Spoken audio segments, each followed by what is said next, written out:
the truth and trust in the American people that over time they're going to know what the truth is. Yes, it is time for the truth.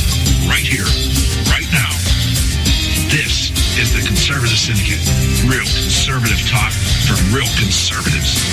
With your host, John Matthews. The latter-day prophet. Baying against the hypocrisies of our time. And Joe Hakos. You want answers. I want the truth. You can't handle the truth. The Conservative Syndicate is comprised of some of the most informed pundits and activists available today. Together, we seek to tear down the imaginary wall, a separation between church and state through education, information, and engagement on the religion of politics and the politics of religion. And now, your host on the globally syndicated Conservative Syndicate, John Matthews and Joe Hakos. All right. Hey, how are we doing out there tonight or this afternoon or this morning, depending on where you're at? It's time right now for the Conservative Syndicate, nationally acclaimed, globally syndicated, and we're glad to have you with us this great, as I said, afternoon, morning, evening, depending on where you're at. One thing about our show, it's prime time, sometime, all the time, someplace, and we're glad to have you with us today. I'm your host, John Matthews, along with Joe Hakos, and we have kind of a full agenda for you today. We started some of this stuff. I think we're getting back on track here on exhausting specific topics rather than just kind of doing the news gambit kind of thing.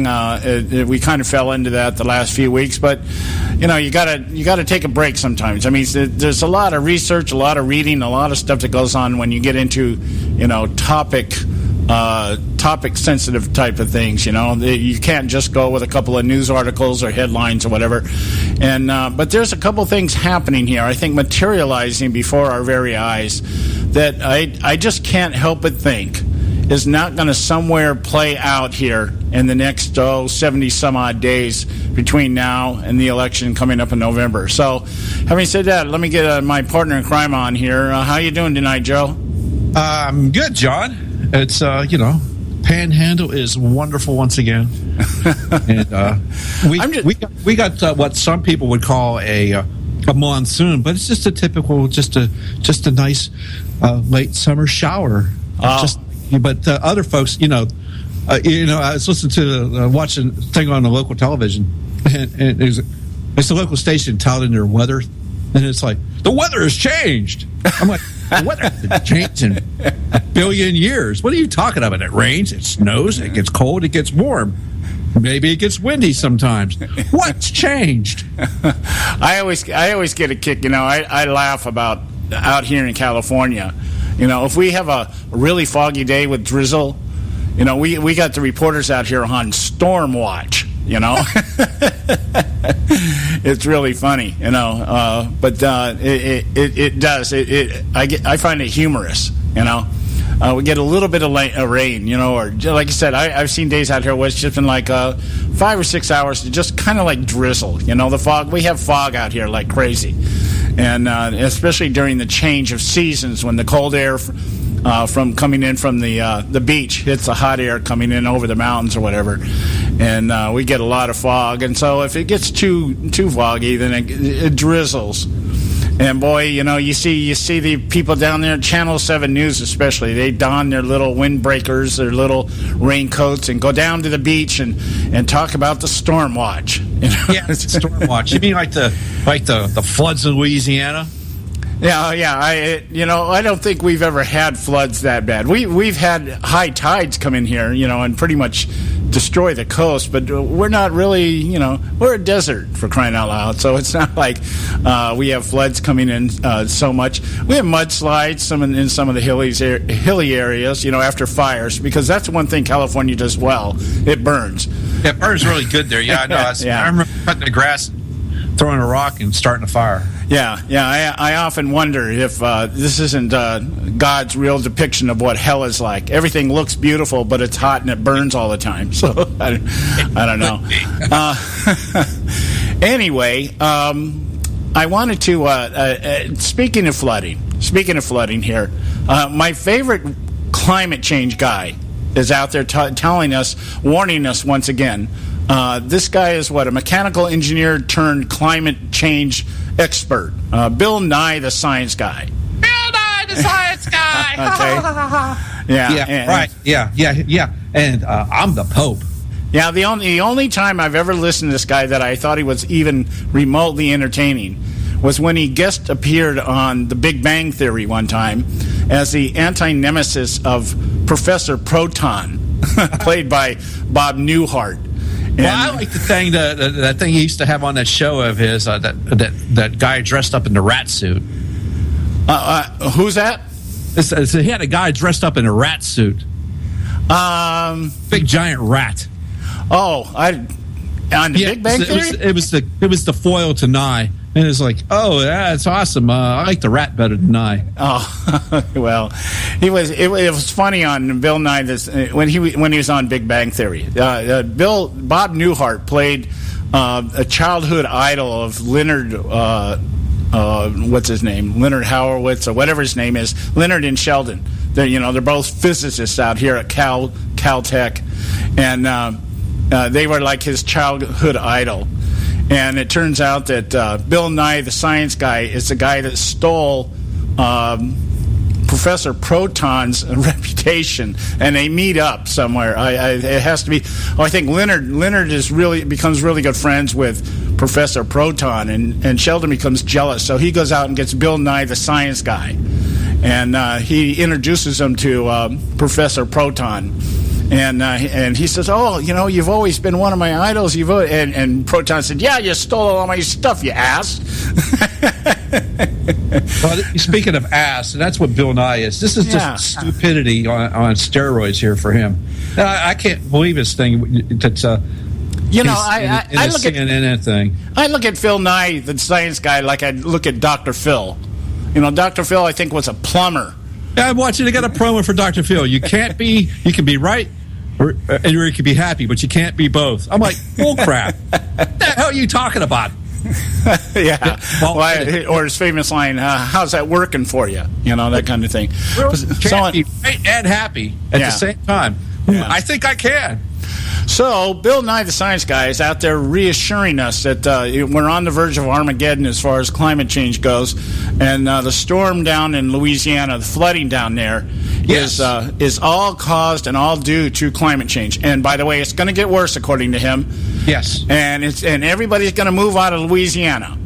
And it's going to create... Well, that's what he says. Eventually, they're going to have to move. Yeah. Well, that happens. Tell those people that. Yeah, I mean, that happens. It happens, The weather does change, and the weather does have an effect on on coastal areas like Louisiana.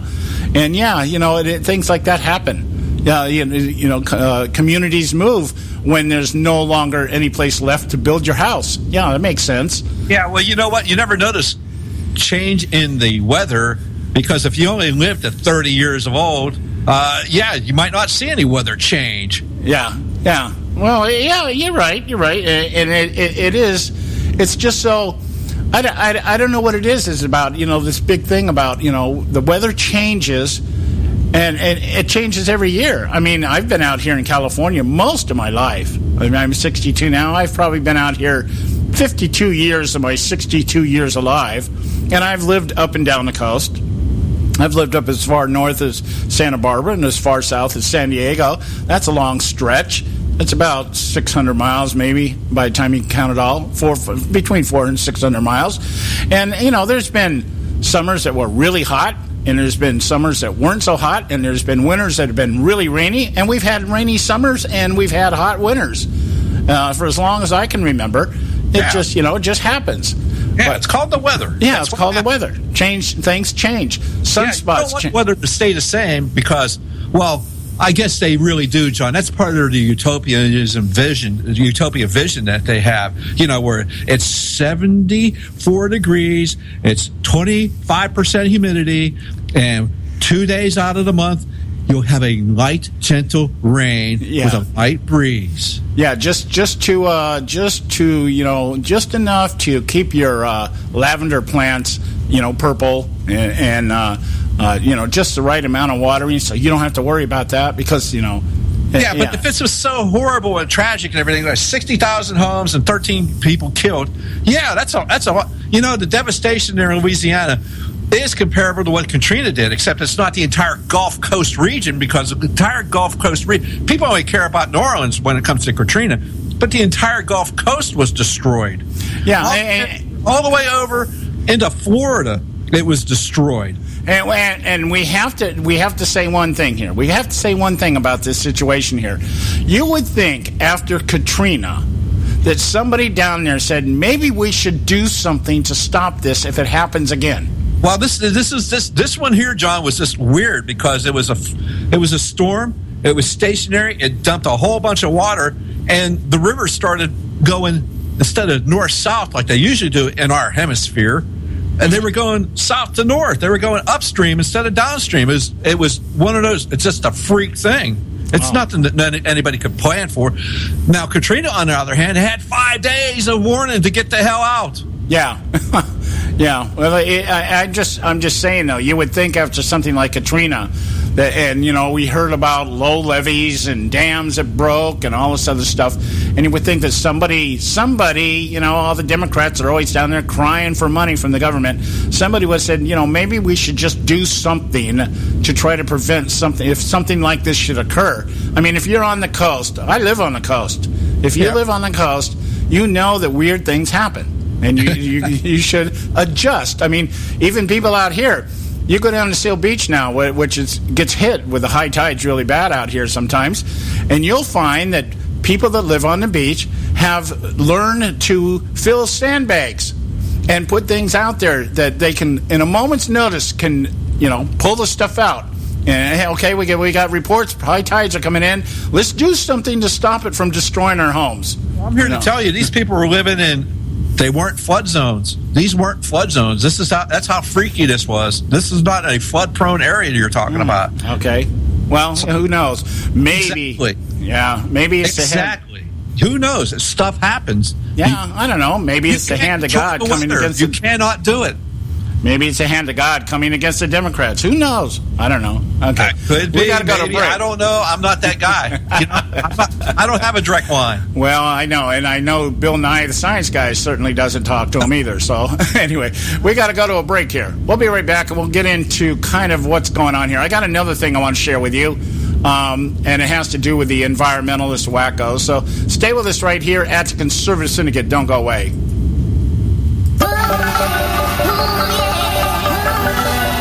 A healthy attitude toward human politics will be relentlessly cynical. Consider us health food for the heart, mind, and soul. The ConservativeSyndicate.net. Real conservative talk from real conservatives.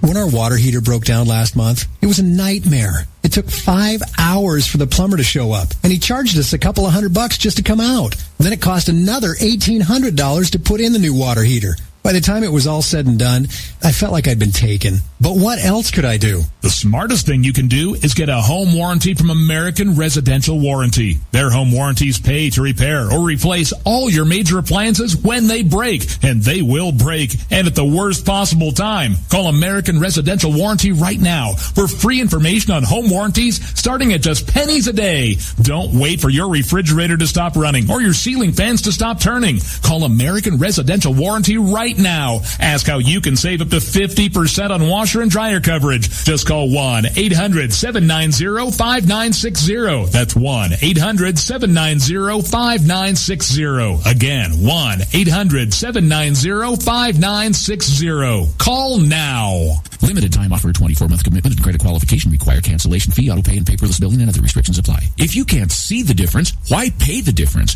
Switch to Dish for the best deal in entertainment. Only Dish brings you the best in entertainment for less than $20 a month. Cut the cable and don't get directed. Switch to Dish because at just $19.99, Dish saves you every time you turn on the TV. It's so simple. The same channels cost less with Dish. So since you can't see the difference, don't pay the difference. Switch to Dish for the best deal in entertainment. Get premium movie channels free for 3 months, starting at just $19.99. Dish saves you every time you turn on the TV. Call now to save with Dish. Dial 1-800-600-1645. That's 1-800-600-1645. The same channels for less than $20 a month. Dish. Call 1-800-600-1645 for details. Hey folks, if you're like me, you don't place a whole lot of trust in today's media for the real truth and facts regarding the volatile world of finance and politics. When I want the real scoop on money, I go to the most trusted source I know, my good friend and colleague, Bob Cardoso. Bob is a noted expert with a PhD in international finance who airs his nationally known, globally syndicated show, Robert Cardoso Live Daily, Monday through Friday, 3 to 5 p.m. Pacific time.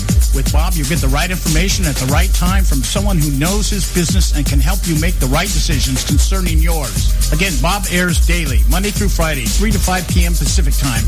Visit his website at robertcardosolive.com for information regarding stations and topics. That's robertcardosolive.com. Check Bob out. You'll be glad you did.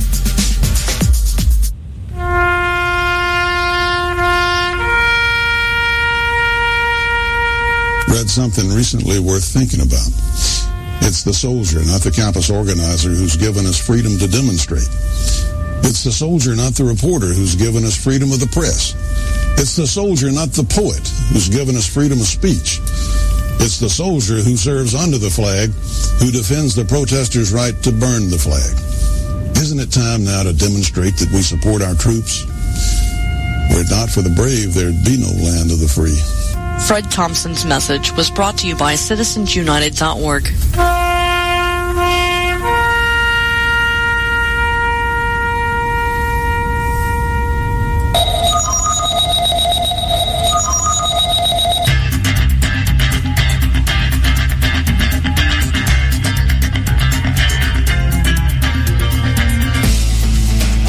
We're back, and you're listening to the Conservative Syndicate, real conservative talk from real conservatives. I'm your host, John Matthews, along with Joe Hakos.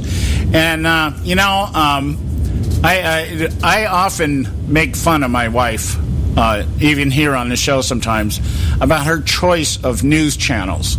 She loves watching the network news channels. She loves, we have, I guess the local channels out here is KTLA, Channel 5. Yep. And KCAL, KCAL, and they're pretty much just localized. But then we have also CBS out here in L.A., and we've got NBC out here in L.A., and she likes to watch these shows in the morning. She catches them in the morning in between her religious programming, which is another thing I make fun of her about. Some of the religious programming my wife watches, I think, is just almost it's heresy, some of it. But that's another story for another day. But anyway, so we get up in the morning, and as I'm walking from the restroom to the office here to make coffee, usually she has on CBS News. And it just caught my eye this morning as I'm walking through the room here that CBS was doing this, 15-minute documentary on the regulations down in Hawaii. Yes. That the spinner dolphins down there, the federal government has decided to intercede on behalf of the dolphins down in Hawaii.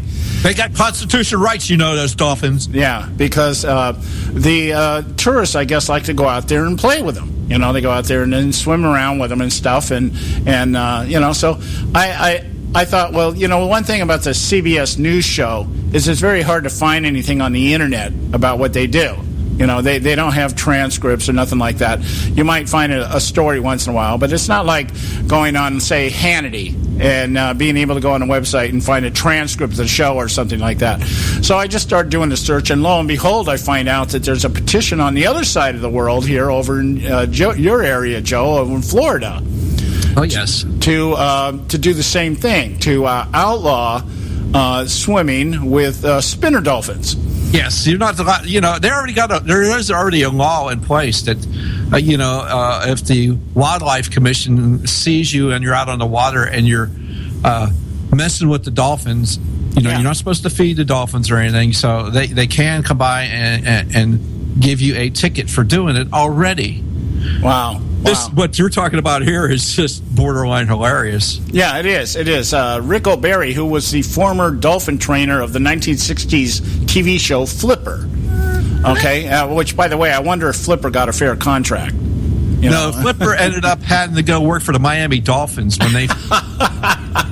And they changed his name to Snowball or something, right? No, they changed his name. He was still Flipper. But that thing is every time they would kick a field goal, Flipper had to do the same thing with a ball. Oh, I get it. Okay. So, but I guess that wasn't, what's the word, exploitation. Well, no, back then people had a little more common sense and go, wow, hey, this Dolphin's got it made. He doesn't have to worry about sharks or anything else. Yeah, he's well fed. He's well kept. And all he has to do is perform on Sundays. And back then, the Dolphins kind of stunk, so it didn't really matter. Yeah. You didn't have to jump through the hoop too many times then, huh? Anyway, so this guy, Rick O'Barry, is his argument is, or his justification for this petition to outlaw swimming with spinner dolphins, is because the participants as well as the dolphins are being injured. Okay, the dolphins are, I guess, ramming in some cases, biting the people or whatever. And, that's the thing with the dolphins. When the dolphin's tired of playing with you, it lets you know. Well, yeah, and this is funny. This is a funny part. He says it's impossible to determine the behavior of a cetacean. I guess that's how you pronounce that. I guess that's a scientific name for dolphin on a daily basis, especially considering captive dolphins are stressed and frustrated. Okay, so I guess frustrated, and I'm thinking, how do you hold dolphins captive? I mean, can't they just kind of like jump over whatever they if they really wanted to? If you're out in the ocean, because that's what's happening. I'm not talking about putting them in some place like SeaWorld, okay? But apparently this is supposed to be, like off the coast of the beach or something like that. They're not holding them. How you hold them captive? I don't know. What do you got? Some James Bond contraption? I don't know. But I thought. The idea here, this is the general perception of what's going on here, is that, humans, just because we abuse and exploit and destroy everything we put our hands to. And so what's happening is we're making these dolphins work all day without a break and without regulation. Okay? And I would think if a dolphin who doesn't sit there and think, God, these stupid humans. I think they would think, hey, you know what? I'm tired. They just wouldn't do anything. I mean, that's what animals do. You eat when you're hungry. You sleep when you're tired, and and everything else that an animal does by instinct, not by indoctrination, not by having. And here's the other thing. I thought dolphins were smarter than us. That's what I've heard. All the environmentalist wackos for quite a while to do underwater stuff. Yeah, they're highly intelligent. They can be trained to do certain things. Sure. So, but that's cruel. That's just cruel. So that's what will be next. Is we're not allowed to have these dolphins working with our Navy friends and underwater stuff. This is just, this is the same thing that they made SeaWorld stop its orca program. You're not going to have these killer whales anymore in SeaWorld. The ones that they have, that's it. That's all, and they're going to. And once they finally are done with that's it. SeaWorld will no longer have that. So SeaWorld will probably go out of business. Yeah. And but these people don't care about that. I like PETA to stand for people who eat and tasty animals. Yeah, mm-hmm. I do too. Now, here, this I guess the real reason I wanted to talk about this is just the way, it's just another example of how the media portrays an issue that is dear to the hearts of liberals, okay? And we know that these issues, everything is feel-good, warm, fuzzy stuff, okay? We're getting rid of the orcas at SeaWorld, okay? Yes. Because they've just been so abused and exploited, okay?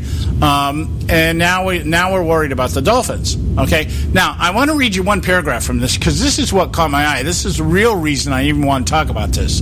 Okay. He was talking about... according to the Tampa Bay Times, the National Aquarium in Baltimore recently announced that it's looking into building an oceanside sanctuary for its dolphins. PETA has suggested to SeaWorld do the same for its orcas, because this is a big deal now. Now it says SeaWorld, which has received the biggest backlash from the public, has scoffed at the notion of building sanctuaries for its orcas. But PETA, which owns shares in the company, PETA owns shares in SeaWorld, is planning to bring up the idea again this year. Okay, now, here's the deal. What backlash from the public are we talking about? We're looking at this petition that we're talking about right now has been around since January of this year at least, because that's the date of the article I'm looking at. It has 10,000 signatures. Yep. Okay, now 10,000 signatures is not a lot of people.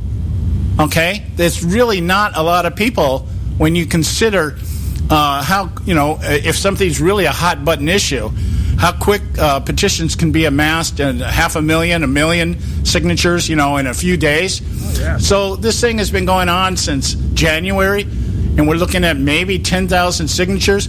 So what is the public outcry? See, here's my point. It isn't a public outcry.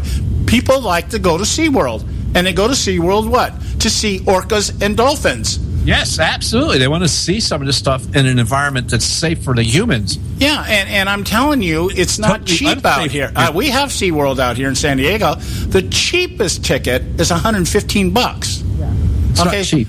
So we're not talking about this being, some kind of little fly-by-night operation here. And so it further points to what I talk about, try to relay time and time again. It is the media, or it's the elitists, or it's the activists who always want to paint this picture that the majority of the country is on board with what it is they're talking about. Yeah, I love this last paragraph in this, John.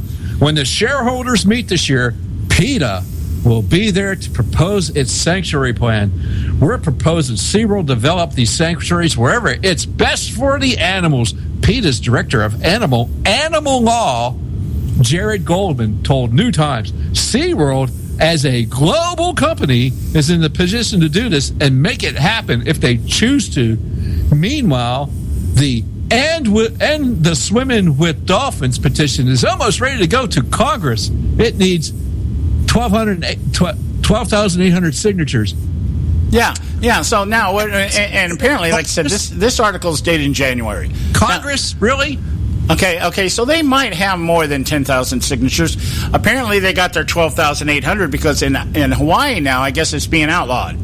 Okay, and it is being outlawed under the jurisdiction of the federal government. That's what they were reporting on CBS this morning. That's what I heard this morning. It was like, because school-age dolphins need to get their rest so they can play properly. Like, that's what cracked me up. How do you know if a dolphin is tired? I would imagine if they're tired, they get cranky. They don't get bored. They don't get frustrated. They don't get cranky. They just. Okay, I got to rest. Okay, I would imagine dolphins, their instinct tell them rest. And if you mess with them, it's like a dog. You try to mess with a dog when he's eating. Okay, okay. It's like, we'll let you know when we don't want to be bothered. Exactly. And so this whole idea that the government once again is trying to think for animals. And it's all about feeling good. That's what it's all about. It's all about, yes, we've just brought the world one step closer to utopia. Now, if we could just get that damn sun regulated so that we wouldn't have climate change. We are the world. And we can get that. It's the dolphins. Yeah, we can get that permanent universal thermostat set. Where it's, like you said, 72 degrees with 25% humidity with a slight 5-knot wind coming out of the southwest. Excuse me. If we could do that every single day, and we're one step closer now. We're one step closer. Oh, yes. Well, thank goodness Congress was going to do this. But I think this is more of some kind of administration initiative as opposed to a congressional mandate. Well, of course, what it's really about is pandering to a demographic from which they can get money. They would never lower themselves to do that. Yeah, and you can get money from people like this, or people that need the grants, people at SeaWorld that need grants to study orcas and dolphins. Maybe we should pander ourselves to do commercials now. Yeah, I guess we should, because when I come back, I want to talk about one other thing we've touched on a couple times, but really I don't think we've really paid justice to it. And that is the Iran ransom thing. I've got a few more things I've got to say about this. This, to me, I cannot for the life of me figure out why this has not gone ballistic, way beyond what it should have. And I imagine somewhere along the line is because The right is just as involved with this as the left. But we'll talk about that when we get back. Stay with us right here at the Conservative Syndicate. Don't go away.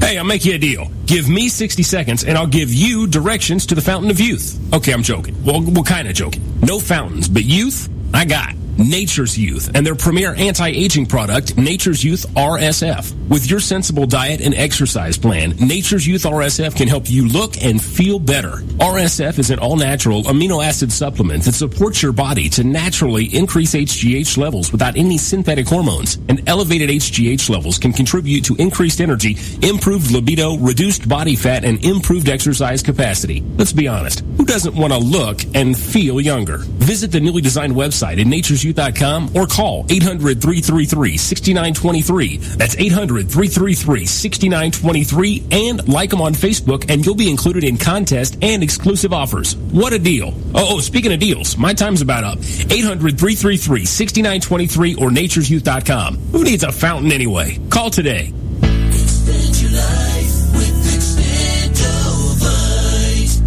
When I had a heart attack at 42, I was not sure what the future held. But a year later, the doctors could find nothing wrong with me and took me off all my medication. What did I do? I took a herbal mixture of garlic, cayenne, and a few other herbs mixed in liquid form. I now call this Extendovite. I would have never believed that a few simple herbs could actually change my life like they did. Now it's your turn to see what the powers of garlic and cayenne can do for you. For only $69.95 plus shipping and handling for a 2-month supply of either capsules or liquid, you too can begin on your path to better health. For more information, call 1-877-928-8822. That's 1-877-928-8822. Or visit our website at heartdrop.com. Expand your life with Expandovite. I've owned my company for 14 years now, and I can tell you that payroll is a 4-letter word. I hate doing it. It eats up hours I don't have, and it costs me money I could be saving. But my accountant's too expensive, and I'm not sure who to call. But I know I need help. We're Paychex, and we take all the hassles out of small business payroll. We save you time and money. It's easy. Call, fax, or give us your payroll information securely online, and we take care of the rest. We calculate the correct taxes, manage payments and direct deposits. We even send out your checks. Payroll doesn't need to be a 4-letter word anymore. We're so sure that we can save you time and money that we'll give you a month's payroll free. Just for calling 877-663-3830. Get 1 month's payroll for free. Call Paychex right now. 877-663-3830. That's 877-663-3830. Hey, I don't back anybody unless I believe in them. And I do believe in the value of investing in gold and silver. And the company I trust to buy my gold and silver from is Swiss America. I've been working with them for nearly a decade. I trust them, and you can too. Swiss America will help you sort through and find the best options available when you're considering investing in gold and silver coins. Listen, for over 30 years, Swiss America has been offering Americans what they want in their investments: safety, liquidity, quality, reliability, and a potential profit. Gold and silver have a place in every investor's portfolio. So why not let Swiss America help you diversify your investment portfolio now? Call now for free information. 800-978-3907. 800-978-3907. 800-978-3907. 800-978-3907. Hey, Bugsy, you hear the news about Vinny? Yeah, it's a real shame he owed money to the IRS and they finally cut up with him. Just like Al Capone. If the IRS can get to Capone, imagine what they can do to little old Vinny, huh? Poor cat, he was on top of the world, then bada boom, bada bing. What Vinny needs now is an offer he can't refuse. Hey, you got a tax problem? Does the IRS claim you owe them a bunch of dough? They can get you too. So call the tax relief line now and learn if you qualify to negotiate your $10,000 plus IRS tax debt for up to a 75% savings. Don't be like Al or Vinny and get busted. Make this free call now. Learn how you may be able to pay the IRS less. Call now. 866-657-8474. 866-657-8474.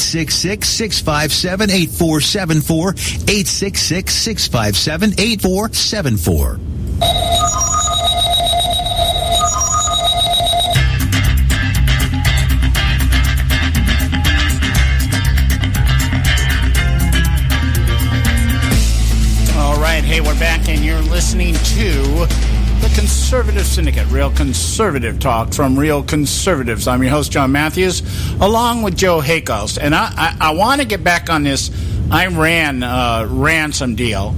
And, it was really hot-button thing for a couple days, until Congress decided to go on recess. It was more important. And I'm looking at, the more I read about this, I don't know if it's the ridiculousness of it or the audacity of it, but somewhere down the line, somebody on the left in positions of power and decision-making have decided that the American public are just a bunch of idiots. Now, we talk about it often on this show as the Gruber theorem, the stupidity of the American voter. But what they understand is that they have a press that will not absolutely do its job when it comes to this. That if this is a Republican administration, this would be impeachable. They'd be screaming. There'd be committees already. They'd be going to town on this, John. This is a press. Yeah, you're absolutely right. I mean, the corrupt press right now. That's what this is. Let's just revisit the Iran-Contra thing just for a moment when Reagan was in office. Oh, yeah. You know what the difference between these two is? That particular fiasco made money for the United States. Well, I'm just talking about the vehemence and the desire by the media and everybody involved on the left to go after Reagan because of this dastardly covert deal that was made under the table and outside of the American public, and Congress didn't know about it. Nobody knew about it, and it was super secret, super bad. And boy, they tried so vehemently to hang Reagan on this. This goes way beyond anything that they were trying to do with the Iran-Contra scandal, and it is a microcosm. I'm going to say it this way. It's a microcosm of the general attitude of the left when it comes to making special deals and everything. This is probably one of the best examples I've seen to be able to take all the Hillary email crap and really take it down. You want a really good analogy. This is it. This is it. Because what it is, this is how the game is played. The denial, the spin, the blame, all the things are taking place here. And because it's one single event here, it's easy if we take this apart and we look at this and we say, okay, now multiply this and expand on it and apply it to Hillary Clinton's stint as Secretary of State, her private email server, the Clinton Foundation, pay for play, all these things that are going on. Because that stuff, because there's so much of it, it gets complicated and it gets hard to discern what's real from reality. This is very cut and dry. But yet the spin that the White House has put on this, it just borders on just absolute, it's almost satire. This is something I would expect out of Saturday Night Live or something, the way this thing came down. Let's recount here what happened here, just real quick here. We had $400 million in foreign unmarked currency flown over to Iran in an unmarked aircraft in the middle of the night, which landed conditioned upon American prisoners being released. Not prisoners, they were hostages. Okay, hostages, but we're going to get into that in just a minute, because just the words here, just the difference between a hostage and a prisoner, because it plays into how this thing is evolving in the spin machine of the White House. So the idea was, and this is the way has been floated out there, and this is the story they always come back to. See, this is the way it works. It always comes back to what we originally said is what we originally said. Look at Hillary Clinton in Benghazi. It wasn't about the video. Well, it was about the video, but it wasn't really about the video.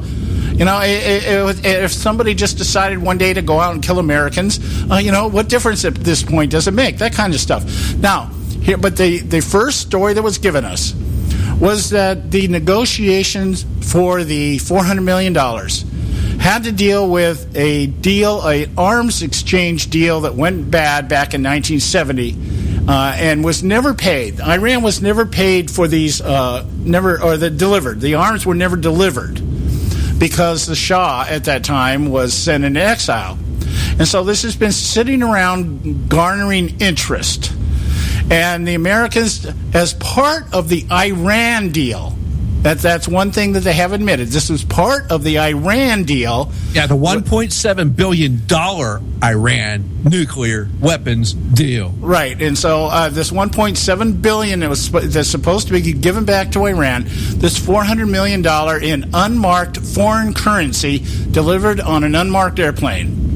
Yeah, just that in and of itself. If this was above the table, you could have just said, okay, we could send it to you, and they're telling us, well, it's because we can't wire transfer money like this and blah, blah, blah. It doesn't make, you could give them American currency and flown it over there on FedEx with a camera crew and everything else if this was above board. Okay, now, but the point, that's what's being told, is unmarked foreign currency delivered in the middle of the night in an unmarked aircraft, which, by the way, was contingent on the plane that held the hostages were sitting on the deck waiting for this plane to leave, or to arrive, okay? Now, but the idea was being played to us was what? Two separate channels were going on here. There was a separate negotiation for the reimbursement, the refund of money, and the prisoner exchange, or the hostage exchange, or the hostage release. That's how it was put out there first. Hostage release, okay? So, and neither the two mixed. They was just separate. It was just, the media, the Congress knew about this. We told everybody about it back in January, but the media never reported it. Nobody in Congress ever brought it up. And I understand that most of the terms and conditions of the Iran deal are super secret, and the Congress doesn't even know what's going on. So this is the first play. Okay, now this Jack Kirby, spokesman for the State Department, comes out and says, well, what the president said was true. Two different channels here, two different negotiations, two different teams, but we decided to use the refund as leverage to make sure that Iran would release the hostages because nobody trusts Iran. And now, doesn't that set off a bell? Nobody trusts Iran? I thought we could trust these people now. Yeah. We're letting them go ahead with their nuclear program, for crying out loud. What do you mean we can't trust them? Yeah, I mean, isn't that what John Kerry says all during the negotiations? We believe we can trust Iran right now. And by the way, if they blow it, we'll know in a moment's notice. And we'll give them 24 days notice that we're going to come check them out. It's like, so contradiction. And this is what I'm getting at here. If you lie enough, often enough, sooner or later, you lie so much that you can't cover your lies. And that's what's happening not only here, the microcosm of what we're seeing here with the Obama administration, but now you can expand that out to the Hillary Clinton email stuff. It's lie after lie after lie, and sooner or later, the thing about lies is they always have a tendency somehow to double back. And pretty soon you're sitting there going, well, wait a minute, did I say this or did I say that? And so you say something else, and it completely contradicts what you said before. Now, let's get into Josh Earnest being asked about this, because apparently at least a few people in the media came out and said, this doesn't make sense. It doesn't wash. Now, they may be asking, knowing that they're going to be, bamboozled one more time, but at least it makes them look like they're doing their job, okay? Yeah. So he comes out, they come out, and they ask him again, is that what it was? If it wasn't a ransom, was it just money that was you're using the timing of the release and everything of the money and the hostages was such that you were using it as leverage to make sure that Iran was going to release the hostages? Because after all, we really can't trust them, even though you've told us that we can trust them, and we got nuclear capabilities and everything riding on the fence here. And he comes out and he says, no. That's not what he says. I've never made a case that this was somehow a coincidence. Okay, he says, this is what he says. The notion of a ransom, I think, is often perceived as paying money in exchange for the release of unjustly detained individuals. That's not what occurred here. What occurred here was a mutual prisoner release. Now, I'm thinking, where did you spin that from? Okay, first of all, I thought they were hostages. Yes, thank you. Okay, now they're prisoners. And it was a mutual prisoner release. Now, was he referring to the fact that there was a mutual agreement that these people would be released? But then what were the terms of that release? There has to be, mutual means there has to be one side does one thing, expecting the other side to do a certain thing. $400 million in unmarked foreign currency. That's what the. The only thing because we didn't hear about Iran getting any quote unquote prisoners in exchange. Bergdahl's already free, right? We didn't hear unless maybe secretly they released people from Gitmo, and we don't know about that. I don't know. I don't think that's beyond a stretch of imagination. But the wording of it is just bizarre. Yeah, you know what's even worse, John, is the inept Congress that we have. This statement from Paul Ryan: the president and his administration have been misleading us since January about whether he ransomed the freedom of the Americans unjustly imprisoned in Iran. The president owes the American people a full account of his actions and his dangerous precedent he has set. Really, Paul? Oh, why don't you jump up and down and hold your breath for about 10 seconds? Yeah, well, I mean, why don't you rouse up Hans Blink from Team America and have him write a nasty letter to the president and say, we're really upset with you. Really, really, really mad. Yeah, really mad because you've lied to us once again. I mean, just the spin of this thing is just fantastic. And nobody has questioned this. What prisoners are we talking about? I thought we were talking about hostages. Mutual prisoner exchange? What mutual prisoners? Are we saying, were we holding $400 million captive? Were we talking about releasing 400 million prisoners being held in foreign currency institutions? I'm like, and nobody, I've not heard a peep out of the media about this. Nobody. Not even Fox News is asking about it. Nope, it's old news. Move on. They don't care. Yeah, it's just more, but it fits into this microcosm with the Clinton Foundation and the things that went on with her in the State Department, which we're going to talk about later. I'm just kind of laying a little bit of foundation for you. The understanding and the willingness of this administration and people on the left just to lie, and then the people in Congress on the GOP side just sit around with their thumbs up their butts going, gee, what are we going to do about this? Well, let's take recess. Yeah, let's take 7 weeks off. Yeah.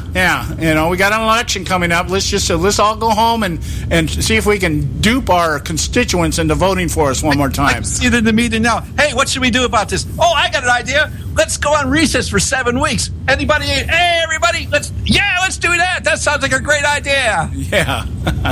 Anyway, we got to go to break. When we come back, we'll continue right here at the Conservative Syndicate. Don't go away.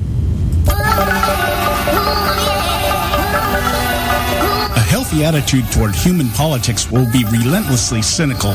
Consider us health food for the heart, mind, and soul. TheConservativeSyndicate.net. Real conservative talk from real conservatives.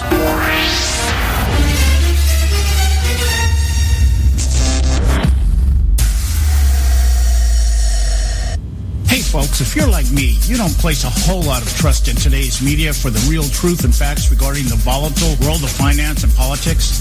When I want the real scoop on money, I go to the most trusted source I know, my good friend and colleague, Bob Cardosa. Bob is a noted expert with a PhD in international finance who airs his nationally known, globally syndicated show, Robert Cardosa Live Daily, Monday through Friday, 3 to 5 p.m. Pacific time.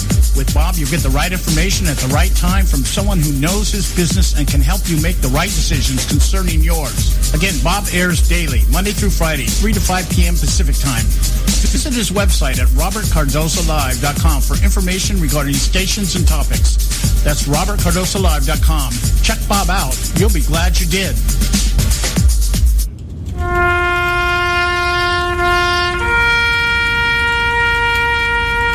Read something recently worth thinking about.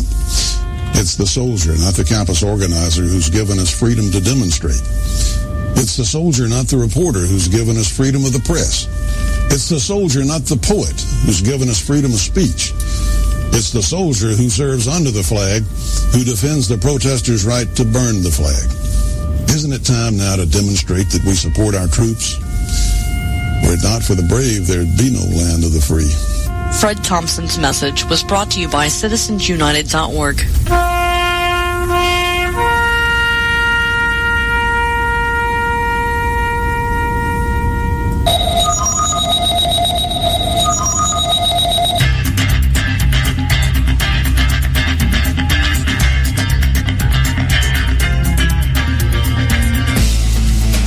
Hey, we're back, and you're listening to the Conservative Syndicate, real conservative talk from real conservatives. I'm your host, John Matthews, along with Joe Hakos. And we're back here to do what we do best, and that's to educate, inform, and engage you, our listening audience, on the politics of religion and the religion of politics. All right, now, we're going to close this hour up a little bit lighter. Only in the sense of the topic is a little bit lighter, but it's just as serious as anything else, and that is the way the media just plays things. So the way media just responds to the way they're told to respond. Let me put it that way. I don't know if we could really get a solid indictment of the media from the public. And, you know, most of what happens is the public just kind of throws their hands up and go, oh, yeah, you know, and that's the way they look at politics, too. Just kind of throw your hands up. Yeah, that's the way it is. You know, a bunch of idiots. They're corrupt. They're all crooks. They're all out for their own gain. And you know, just leave me alone. And this is the problem. That's exactly the objective. That's exactly the goal of the left. And that is to wear you out, tire you out, bore you to death, whatever it takes to get you to just look the other way and not paying attention to anything. And you get your news by reading the headlines every night or getting a 2-minute commentary on something, and the media will tell you how to think. And here's the problem with that, guys. The problem is they're doing it effectively.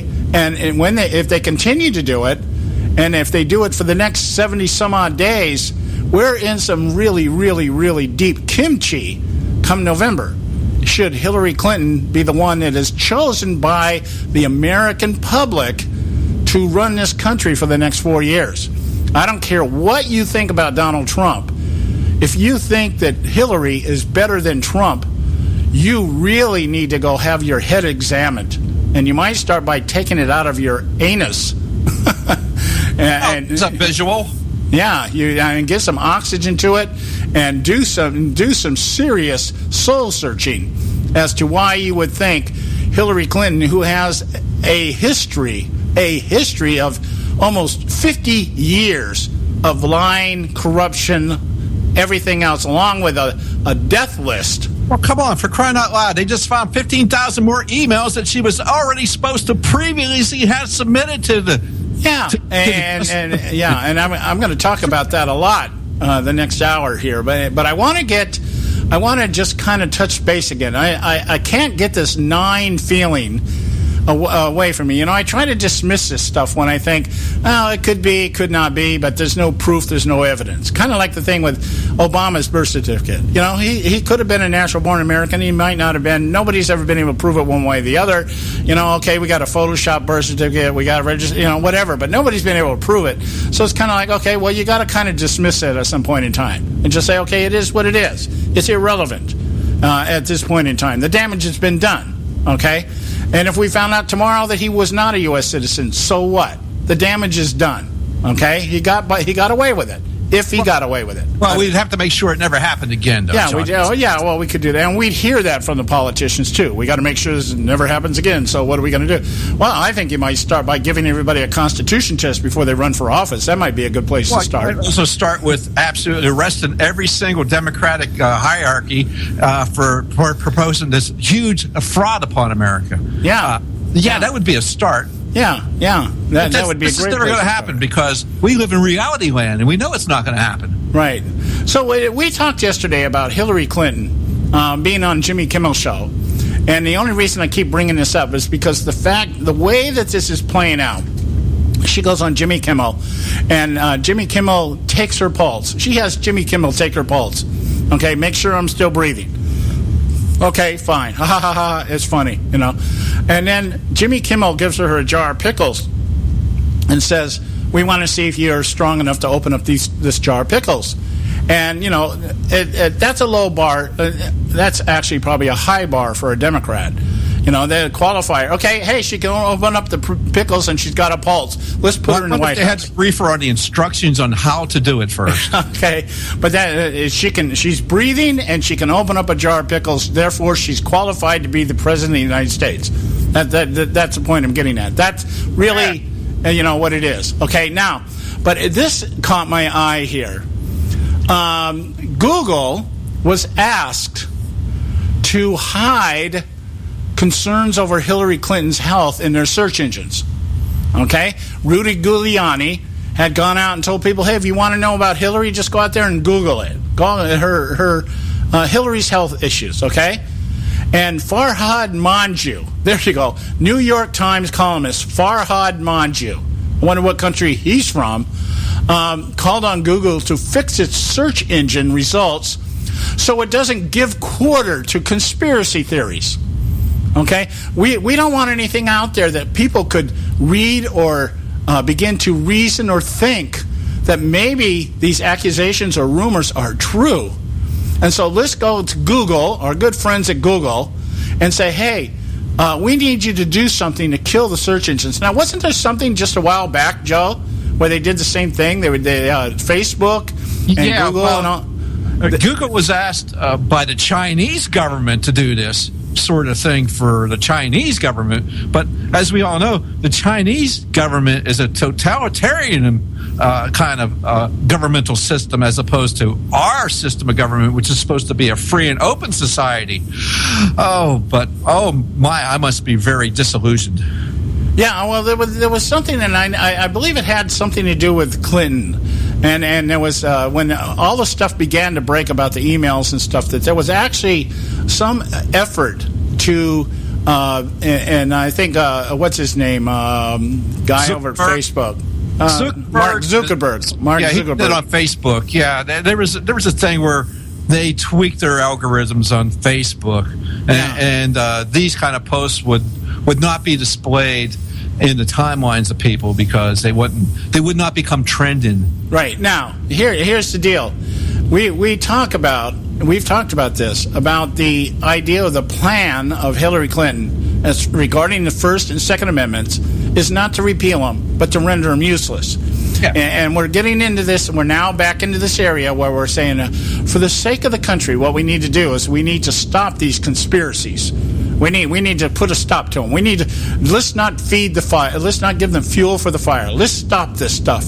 Hey, as Don said yesterday, I mean, this stuff's going on in Ireland. These people went to jail for a Facebook post. A lady went to jail for a Facebook post, something about anti-Muslim post, and so she went to jail for it. They will do this in this country. You watch and see. It's coming our way if we let these people in power. Yeah. So there we go. There it is. And so I don't know what Hillary's health situation is. I'm going to be honest with you. If she is sick and they're covering it up or whatever, let's just hope that something happens after she gets elected, if she gets elected, and we do have to deal with Tim Kaine. I think it'd be a lot easier to deal with this guy. Because I don't think he knows what he's doing. American people have a right to know either way. Yeah, we're screwed either way, but it doesn't, it's at least we won't have to be talking about the scandals so much anymore. Yes, sure. Anyhow, we got to go to the break here. We're at the top of the hour here. Time for the Edwards Notebook and pay some bills, and we'll be back next hour. Got more. We're going to get into the Clinton Foundation when we get back. That's what I've been building up to. That's where we're going to go. So stay with us right here at the Conservative Syndicate. Don't go away. We'll be right back. There is great danger when stupid people are in a position of influence. Hello, I'm Ron Edwards. On today's page from the Edwards Notebook, recently in Twin Falls, Idaho, Muslim refugee boys from Syria chose to rape an American 5-year-old girl. Now, raping is an Islamic custom, along with adult men marrying little girls. But in America, it is a crime to rape. And when you consider the sometimes overly feminist nature of today's society, it was alarming to witness an American sovereign citizen named Nancy Taylor proclaiming that racism in Twin Falls is the cause of strife between Muslim refugees and Americans, not the senseless act of rape. I find such thinking to be very stupid and bordering on evil. Ms. Taylor is an unwise advocate for open borders and bringing in as many Muslim refugees as possible. Those boys were practicing what they had learned from their elders. The brutal, gruesome rape was videotaped, and for Ms. Taylor to be more vexed over the righteous indignation of such a horrendous act than the rape itself places on full display the danger that government school indoctrination poses to our republic. I'm Ron Edwards. Blowing away the myths and revealing the truth. You can continue to blow away the myths with Ron Edwards on Facebook, Twitter, and theronedwards.com.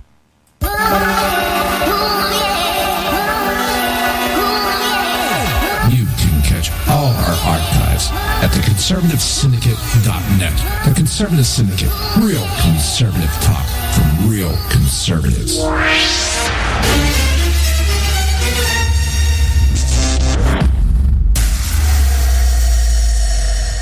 Prices are for base buildings only. May not be available in some areas.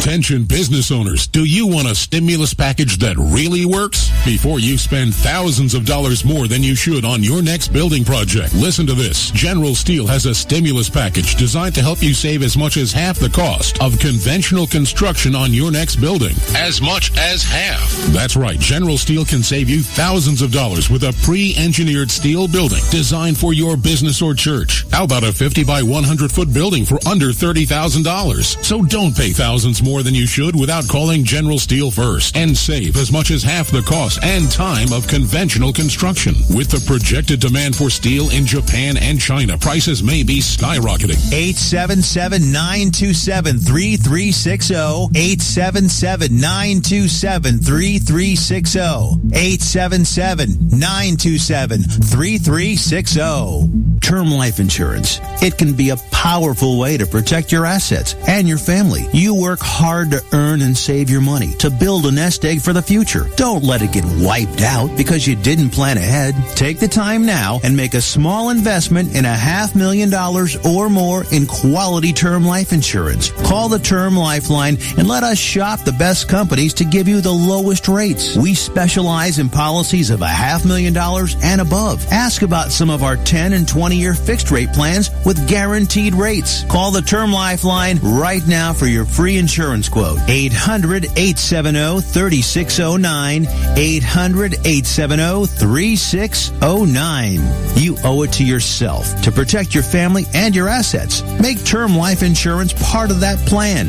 Call the Term Lifeline right now. 800-870-3609. 800-870-3609.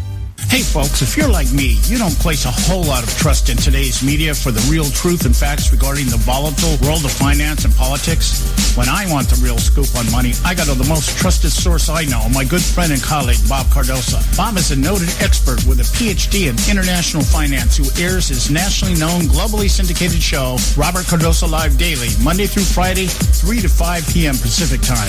With Bob, you get the right information at the right time from someone who knows his business and can help you make the right decisions concerning yours. Again, Bob airs daily, Monday through Friday, 3 to 5 p.m. Pacific time. Visit his website at robertcardosalive.com for information regarding stations and topics. That's robertcardosalive.com. Check Bob out. You'll be glad you did.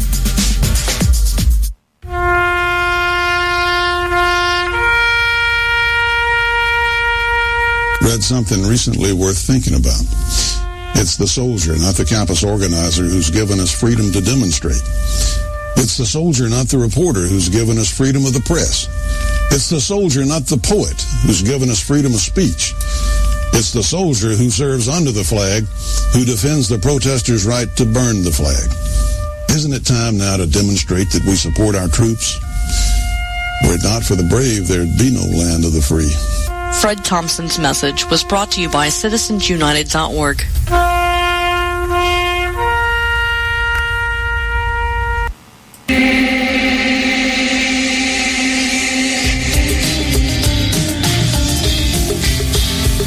Hey, all you can do is just tell the truth and trust in the American people that over time they're going to know what the truth is. Yes, it is time for the truth.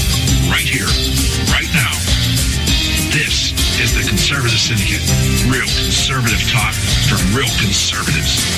With your host, John Matthews. The latter-day prophet. Baying against the hypocrisies of our time. And Joe Hakos. You want answers. I want the truth. You can't handle the truth. The Conservative Syndicate is comprised of some of the most informed pundits and activists available today. Together, we seek to tear down the imaginary wall, a separation between church and state through education, information, and engagement on the religion of politics and the politics of religion. And now, your host on the globally syndicated Conservative Syndicate, John Matthews and Joe Hakos. All right, hey, we're back, and you are listening to the Conservative Syndicate, Real Conservative Talk from Real Conservatives. I'm your host, John Matthews, along with Joe Hakos, and we really strive. I'm not going to say we always accomplish it, but we strive to educate, inform, and engage you, our listening audience, on the religion of politics and the politics of religion. Now, this is our short segment. It's a very short segment, probably the shortest segment in the show. Then we go to another commercial break, and then we get back in tune, or we get back on track in terms of discussion on topics that we have before us. And I'm going to spend this hour talking pretty much about the latest going on with the Clinton Foundation, because there's some really, again, as I said the first hour, if you were listening the first hour, the ability of the left and the willingness to lie, their ability to spin and detract and just, really deflect all the real reasoning of anybody that, if you just take a moment to really just listen to what they say, lay it up against what's being shown out there, you should be able to tell what's going on. You should be able to tell who the liars are and who the truth tellers are. But in today's society, we're more worried about everything else than what's going on in our government, and that's to our detriment. And one of the things that we've been talking about is the polls. And we talked in depth yesterday about how the polls have been manipulated, perhaps to some degree all the time, ever since they started taking polls. But just more effectively starting in 2008 with the election of Barack Obama. And we talked about that yesterday, how research out there that's being done, I believe it was the Washington Post, went at it, and they decided that they were going to research the 2008 polls and see how these things were reported. Not what the polls were or what they said, but how they were reported. And they went into depth and explained to us that what they found was the polls that were showing a much closer race were the ones that were being reported on more than the ones that showed more of a gap. Now, there was a reason for this. The reason for it was because up until the crash that hit just before the election and just before John McCain, hit his deer in the headlight moment, when everything crashed and the subprime housing scandal hit and everything began to melt down, John McCain stood up and said that the economy was strong. Barack Obama, on the other hand, who had inside information, I believe, and knew this was coming down the pipe because it was arranged by his buddy Bill Clinton. And even though the GOP party, even though Bush Jr. Recognized it and said something about it, didn't do anything about it. So this thing manifests. John McCain has his deer in the headlight moments, and the polls reversed in just a few weeks before the election.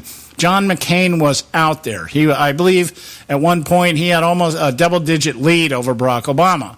Then the recession thing hit, the subprime hit, and McCain blew it. Obama was prepared to, at least he had a good lie. This is what we're going to do, and this was what has to happen. And he set his sights on Wall Street. We got to bring these guys to their knees, and this, that, and the other. Well, John McCain just stood out there and said everything is fine. Well, it worked to Obama's favor.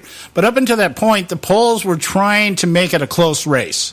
That's the point, and that's what the Washington Times proved or showed in their research, is that the media was reporting on the polls that showed the race much closer than it actually was at that particular point in time. Well, now what we see is the exact opposite. We see a very close race by all standards. If Hillary Clinton was the candidate everybody says she is, and Donald Trump was the doofus that everybody says he is, this thing should be, Hillary should be out there 30 points ahead. And Donald Trump should be licking his wounds already. But that's not what's happening. But the polls that are being reported are the polls that are showing Hillary with a large lead. There was one today, some poll in Virginia says that Hillary Clinton is 15 points over Donald Trump. And the polls that are saying that this thing is like 2 to 3 points one way or the other, some of them are giving it to Clinton, some of them are giving it to Trump, are not being reported that much. They're being mentioned, but they're not being reported on. And they're certainly not being used in the mainstream media in terms of the cable networks and the standard networks in reporting to the American people how this race is going. And it's been my contention, and I think in contention of anybody who's really trying to be as objective about this as we can. I'm not objective in terms of how I want this thing to end, but I am objective in the terms that neither candidate is that great. And so it's going to be which one turns out their base, which one turns out the most people and keeps them motivated to go to the polls in November. The Democrats have a real big problem with motivation. Trump doesn't have a problem with motivation, but he's going to have to face other issues. One of them is, of course, the media's portrayal of who he is and what the voters are saying, contrary to what actually may be happening out there. I'm not saying it's not. I'm saying it may not be happening the way that they're reporting it. And so that's really, so now what we have is we have the Republican Party, the Senate. Everybody's on vacation right now. They're on recess. And now they're starting to predict, of course, that the Republican Party is going to lose the majority in the Senate. And it's all being done through forecasts and prognosticators. People out there just, giving their prophecies based on whatever information they can drum up that supports their contention. Not that the Senate will go to the Democrats, but that it should. And so it's being reported that it will. And so these are the things that we need to keep our eye on here. The polls right now mean nothing. Nothing means nothing. Come talk to me in a couple of weeks, and we'll find out what's really going on. It's our short break here. We'll be right back. Stay with us right here at the Conservative Syndicate. Don't go away.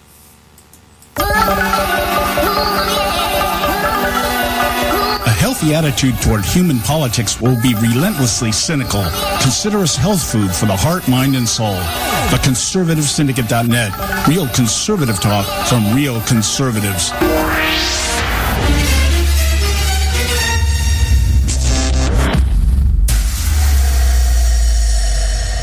When our water heater broke down last month, it was a nightmare. It took 5 hours for the plumber to show up, and he charged us a couple of $100 just to come out. And then it cost another $1,800 to put in the new water heater. By the time it was all said and done, I felt like I'd been taken. But what else could I do? The smartest thing you can do is get a home warranty from American Residential Warranty. Their home warranties pay to repair or replace all your major appliances when they break, and they will break, and at the worst possible time. Call American Residential Warranty right now for free information on home warranties starting at just pennies a day. Don't wait for your refrigerator to stop running or your ceiling fans to stop turning. Call American Residential Warranty right now. Ask how you can save up to 50% on washer and dryer coverage. Just call 1-800-790-5960. That's 1-800-790-5960. Again, 1-800-790-5960. Call now.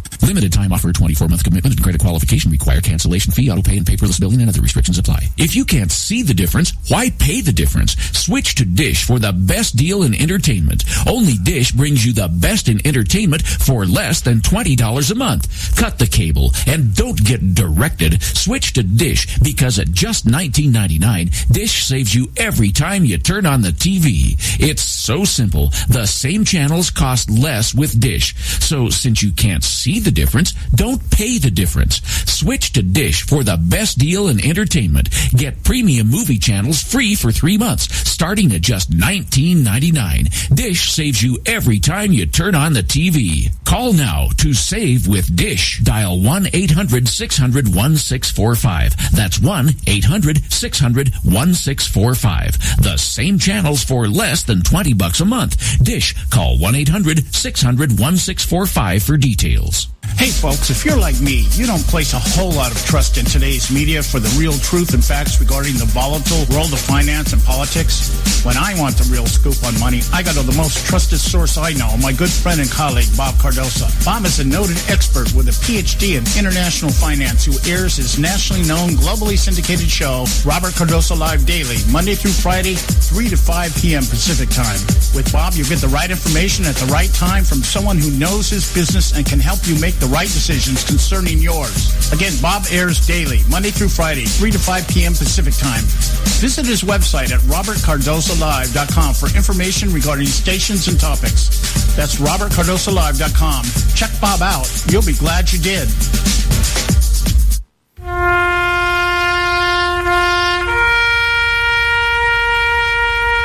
Read something recently worth thinking about.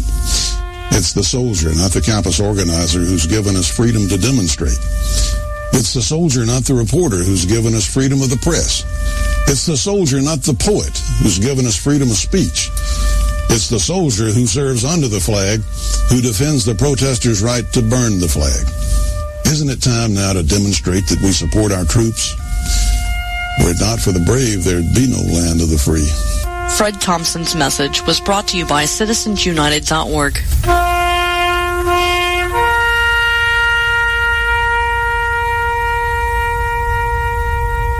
Attention taxpayers. If you've received a notice from the IRS or state, do not ignore it. It's also a big mistake to try and handle your tax problem on your own. If you owe back taxes, it's a fact that the government has the power to take everything you own, including your home, business, wages, savings, and your freedom. But here's the good news. There's a special toll-free tax hotline set up especially for you. This tax hotline will tell you about new programs that are geared to help you dramatically settle, reduce, or eliminate what you owe. But you have to call now. Take down this number or put it in your cell phone. But call 866-761-0959. 1-866-761-0959. When you call, you get free information on how you can reduce or eliminate back taxes, including penalties and interest. You can also be helped if you have unfiled returns, a tax lien, wage garnishment, bank levy, or if you've been entered into a payment plan but can't make the payments. Don't make the big mistake in thinking you can ignore or handle your tax problem on your own. You can stop the collection process immediately. Call this special tax hotline today for free info at 1-866-761-0959. That's 1-866-761-0959. 1-866-761-0959.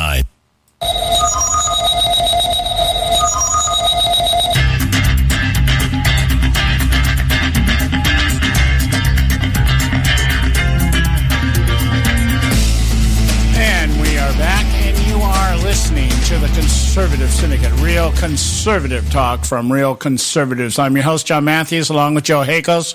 And I want to kind of delve into this situation with the ongoing, ever-increasing, non-effective scandal of Hillary Clinton and her emails.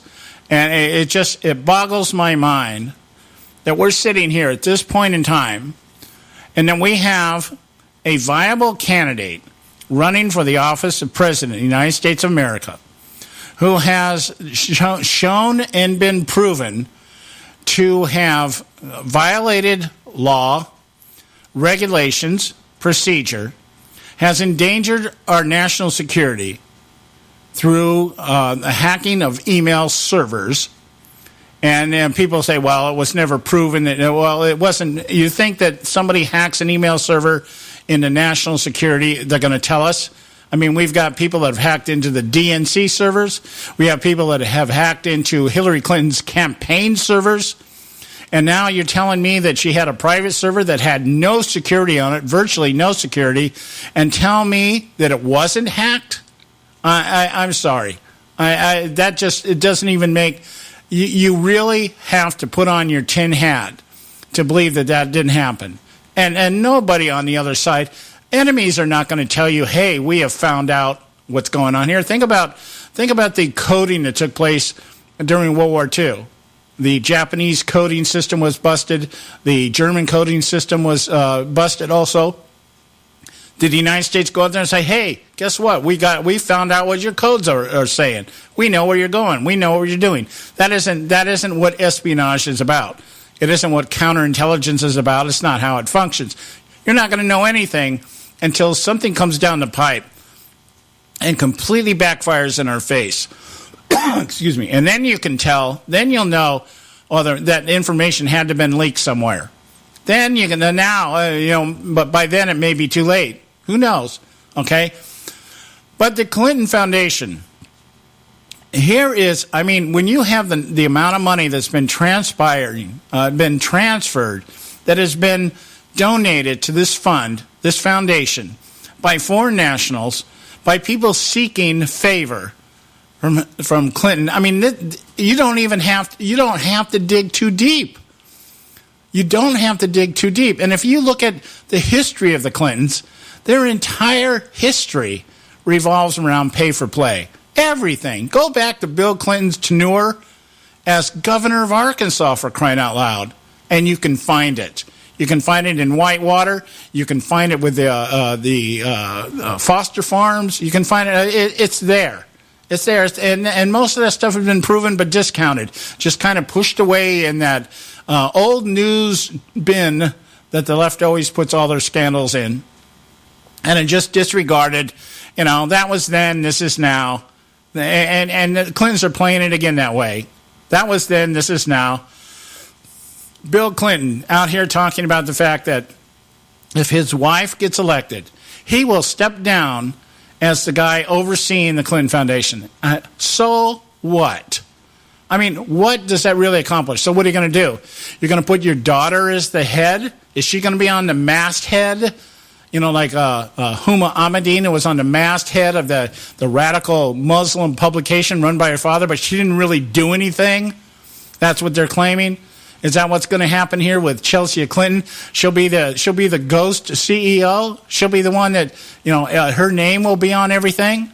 Hey, I get emails every single day from people all over the place about the campaigns and everything else, all with Hillary Clinton's name on them. You know, the emails you get for donations and everything else. Don't tell me Hillary's sitting up at night writing emails in between everything else that she may or may not be doing. We don't even know if she's doing anything these days outside of, maybe being able to stay awake long enough to go on Jimmy Kimmel.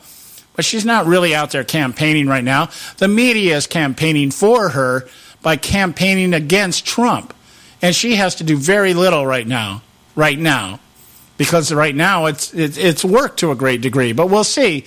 Because the polls, if they are true, even if they're not true, this race is still pretty much a toss-up if anybody's really honest about it. But anyway, getting back to these emails, I've got another 15,000 emails released, and we find out that there is, beyond a shadow of a doubt, beyond a reasonable doubt, let's use a court term, beyond a reasonable doubt, evidence that Hillary Clinton and her staff were practicing pay-for-play in the State Department.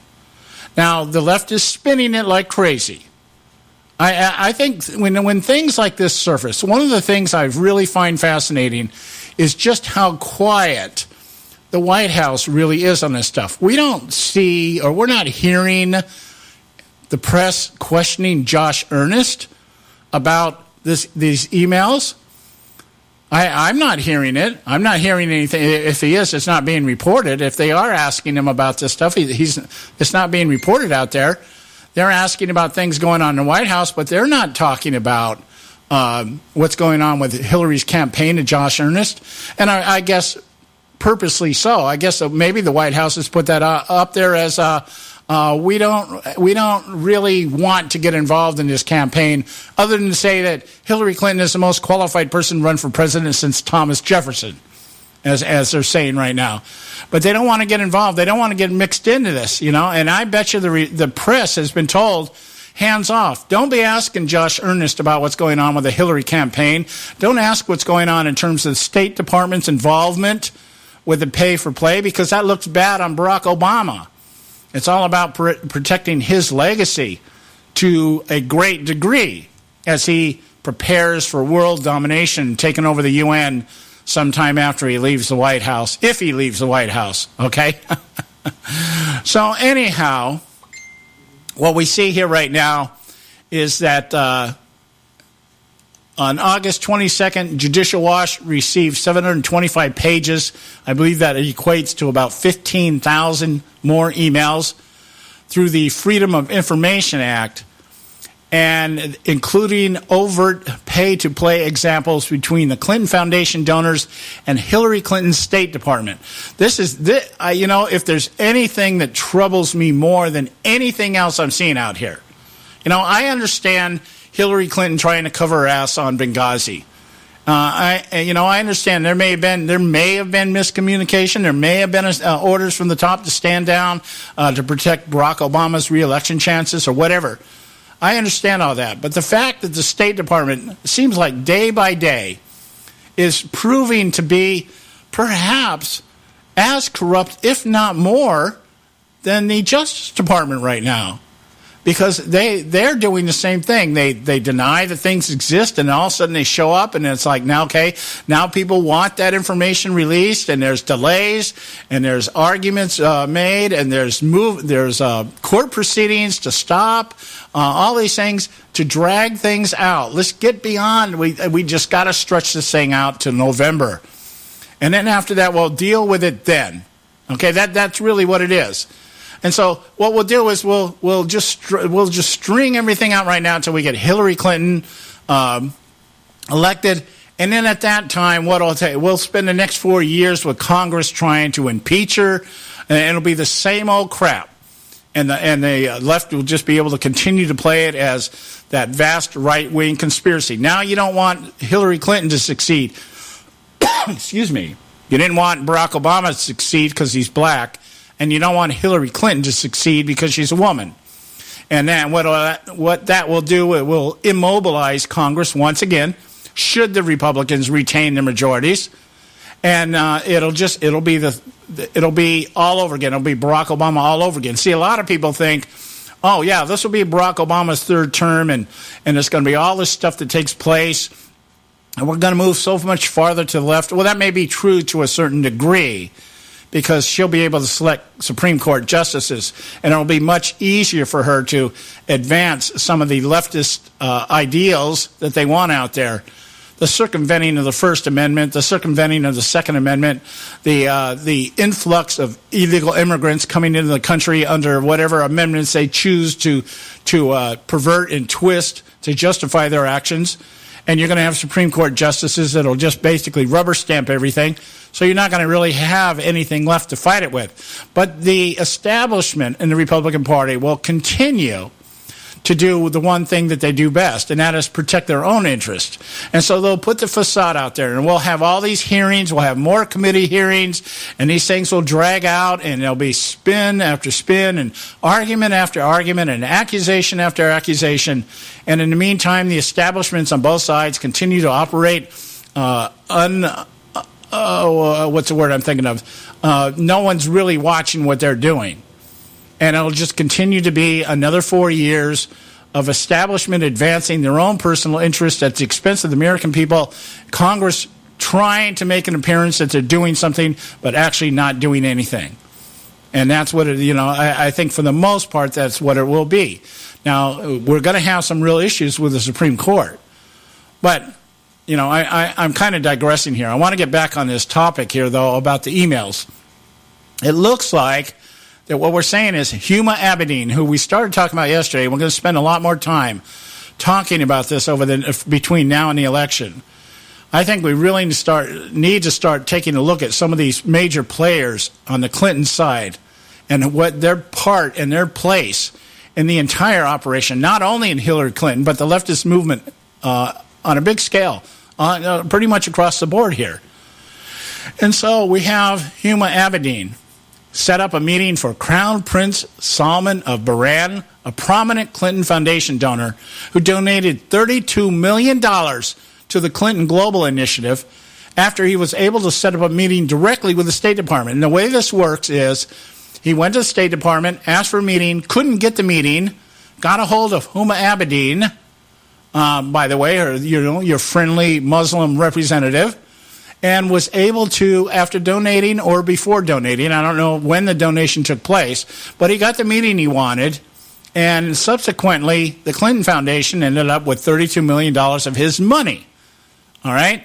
There was $5 to $10 million given to the Clinton Foundation on behalf of Casey Wasserman for a job. All right? It was to help expedite Wolverhampton soccer player. A soccer player that they wanted. He needed a visa, paid $5-10 million to the Clinton Foundation for them to expedite that visa. Wow. Think about that, man. Talk about illegal immigration, buying a green card, and there you go. Anyway, hey, I'm going to get more into this. We'll be right back. Stay with us right here at the Conservative Syndicate.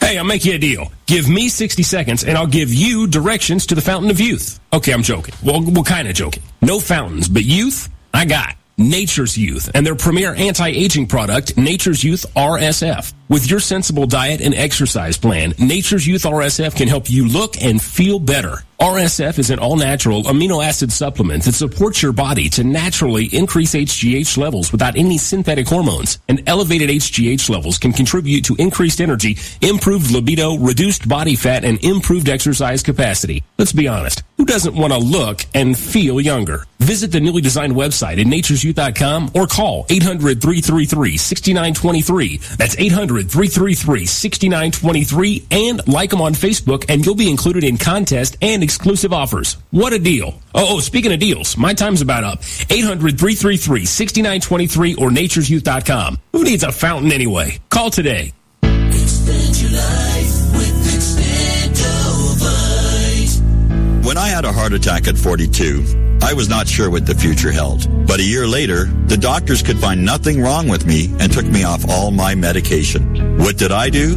I took a herbal mixture of garlic, cayenne, and a few other herbs mixed in liquid form. I now call this Extendovite. I would have never believed that a few simple herbs could actually change my life like they did. Now it's your turn to see what the powers of garlic and cayenne can do for you. For only $69.95 plus shipping and handling for a 2-month supply of either capsules or liquid, you too can begin on your path to better health.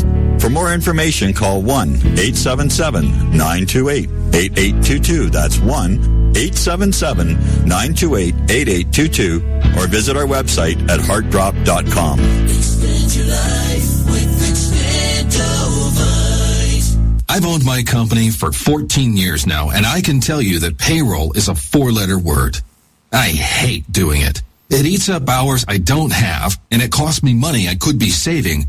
But my accountant's too expensive, and I'm not sure who to call, but I know I need help. We're Paychex, and we take all the hassles out of small business payroll. We save you time and money. It's easy. Call, fax, or give us your payroll information securely online, and we take care of the rest. We calculate the correct taxes, manage payments and direct deposits. We even send out your checks. Payroll doesn't need to be a 4-letter word anymore. We're so sure that we can save you time and money that we'll give you a month's payroll free. Just for calling 877-663-3830. Get 1 month's payroll for free. Call Paychex right now. 877-663-3830. That's 877-663-3830. Hey, I don't back anybody unless I believe in them. And I do believe in the value of investing in gold and silver. And the company I trust to buy my gold and silver from is Swiss America. I've been working with them for nearly a decade. I trust them, and you can too. Swiss America will help you sort through and find the best options available when you're considering investing in gold and silver coins. Listen, for over 30 years, Swiss America has been offering Americans what they want in their investments: safety, liquidity, quality, reliability, and a potential profit. Gold and silver have a place in every investor's portfolio. So why not let Swiss America help you diversify your investment portfolio now? Call now for free information. 800-978-3907. 800-978-3907. 800-978-3907. 800-978-3907. Hey, Bugsy, you hear the news about Vinny? Yeah, it's a real shame he owed money to the IRS and they finally cut up with him. Just like Al Capone. If the IRS can get the Capone, imagine what they can do to little old Vinny, huh? Poor cat, he was on top of the world, then bada boom, bada bing. What Vinny needs now is an offer he can't refuse. Hey, you got a tax problem? Does the IRS claim you owe them a bunch of dough? They can get you too. So call the tax relief line now and learn if you qualify to negotiate your $10,000 plus IRS tax debt for up to a 75% savings. Don't be like Al or Vinny and get busted. Make this free call now. Learn how you may be able to pay the IRS less. Call now. 866-657-8474. 866-657-8474. 866-657-8474. 866-657-8474.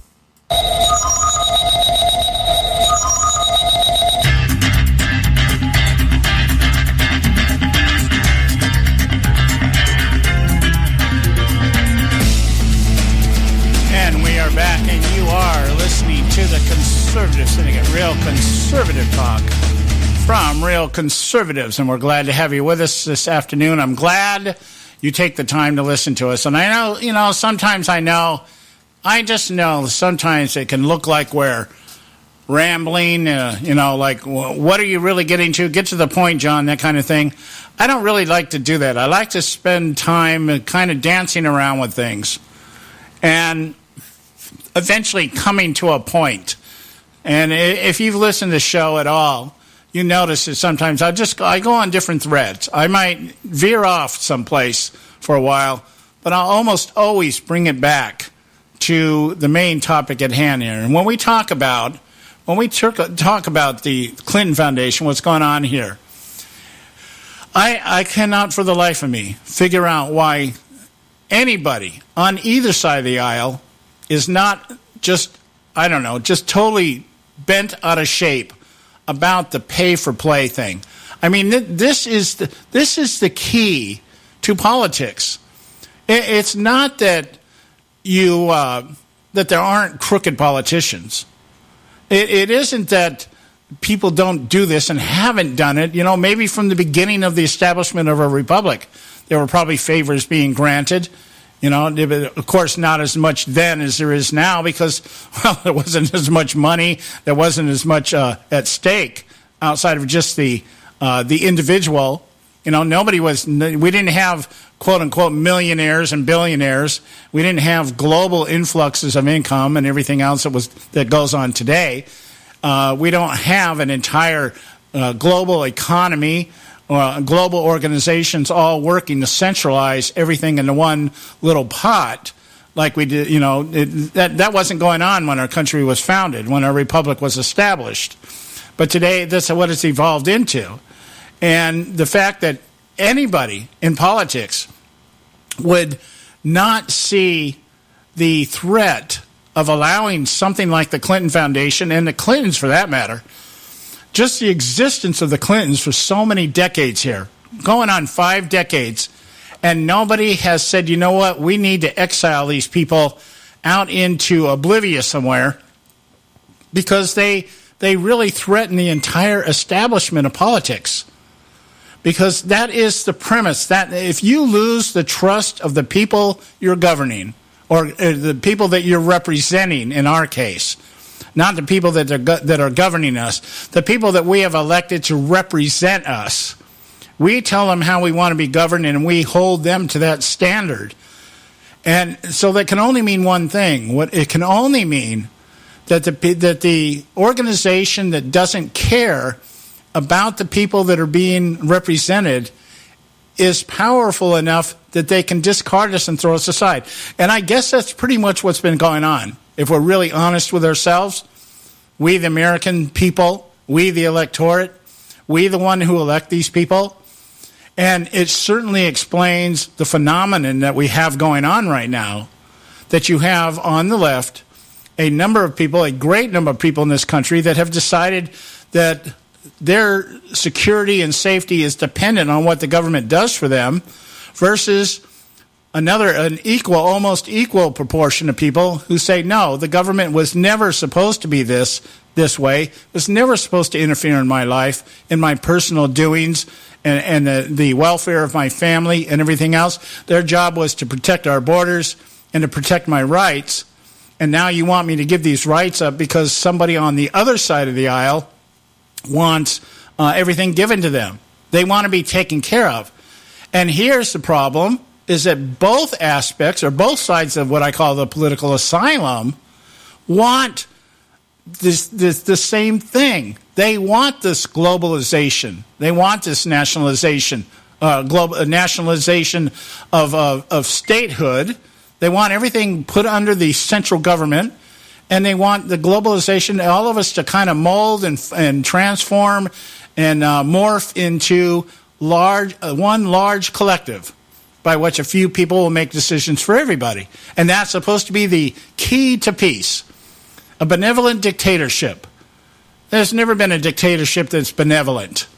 You know, they refer to England, the King of England. King George was a benevolent dictator. That's what they say. Until such time that the people he was benevolent to said, hey, we don't want any part of what you're doing. And then he became a tyrant. Okay, so benevolence is only as long as the electorate is, only as long as the governing body participates and willfully submits. But when you have to start subjecting people rather than having them submit, then it becomes tyranny. It becomes a dictatorship. It becomes everything that it's not supposed to be. But at that point, you've sold your soul, so now you've got to go for broke. So now we're sitting here. We got many donors have met with her to state. I believe they said more than half. What was it, 100? I'm going to look down here. Let me look at my next article here.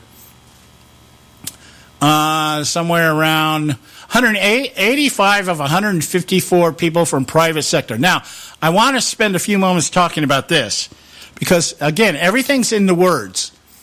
The Clinton campaign has come out and slammed Associated Press with their report on foundation donors. Okay, 85 of 154 people from private interest who met or had phone conversations scheduled with Clinton. Now, my understanding is also that 15,000 of these emails, more than 55% of these emails were exchanges between private donors. Private donors, that's the key word.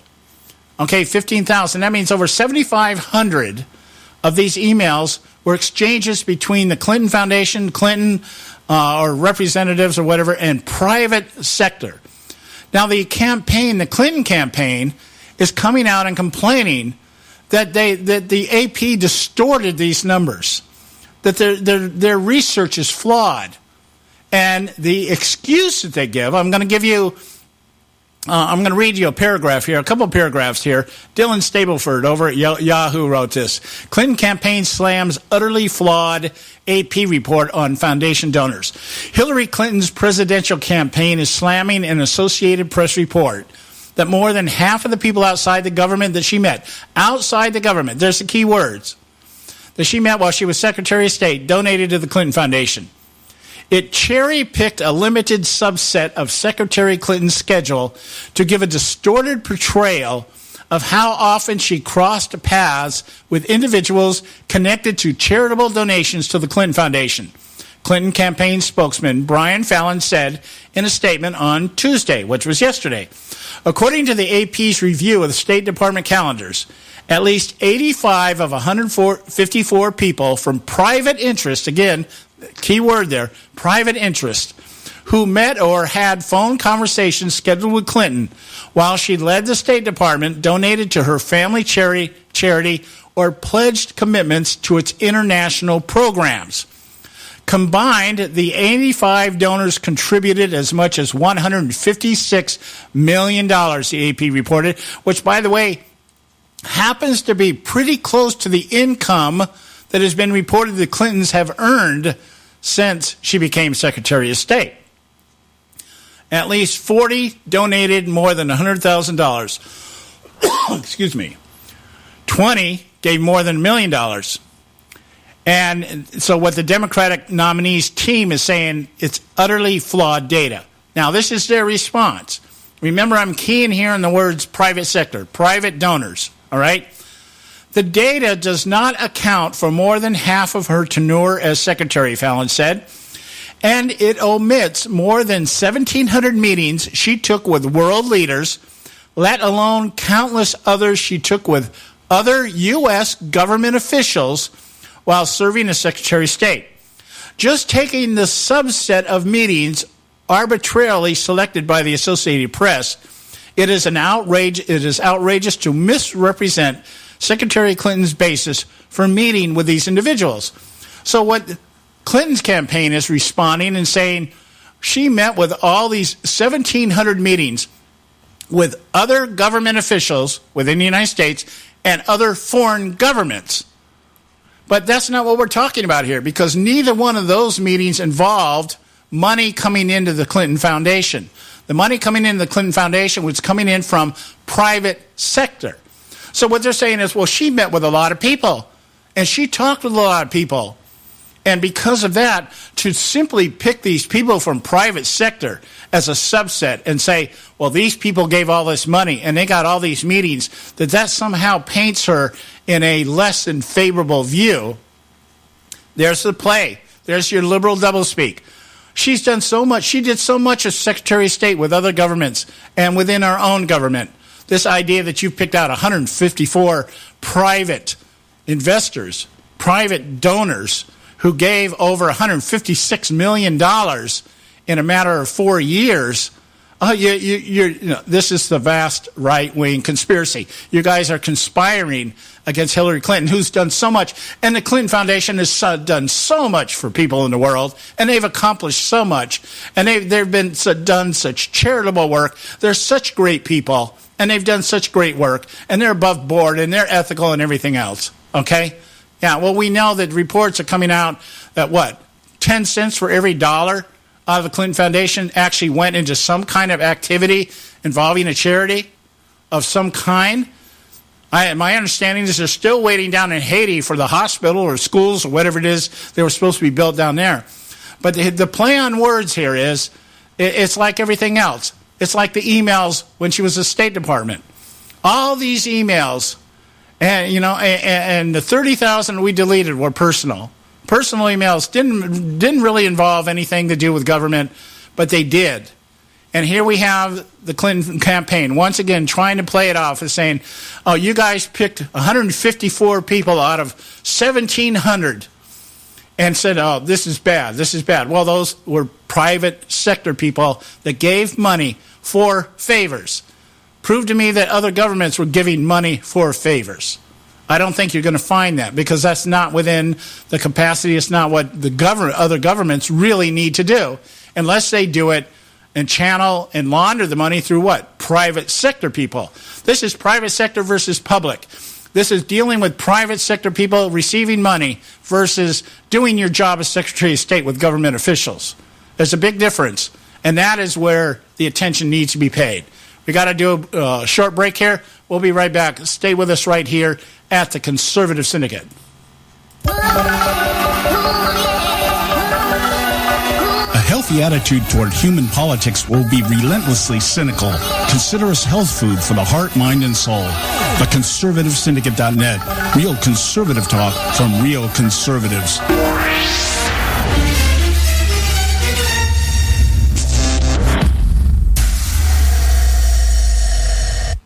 Folks, if you're like me, you don't place a whole lot of trust in today's media for the real truth and facts regarding the volatile world of finance and politics. When I want the real scoop on money, I go to the most trusted source I know, my good friend and colleague, Bob Cardosa. Bob is a noted expert with a PhD in international finance who airs his nationally known, globally syndicated show, Robert Cardosa Live Daily, Monday through Friday, 3 to 5 p.m. Pacific Time. With Bob, you get the right information at the right time from someone who knows his business and can help you make the right decisions concerning yours. Again, Bob airs daily, Monday through Friday, 3 to 5 p.m. Pacific Time. Visit his website at robertcardosalive.com for information regarding stations and topics. That's robertcardosalive.com. Check Bob out. You'll be glad that you did.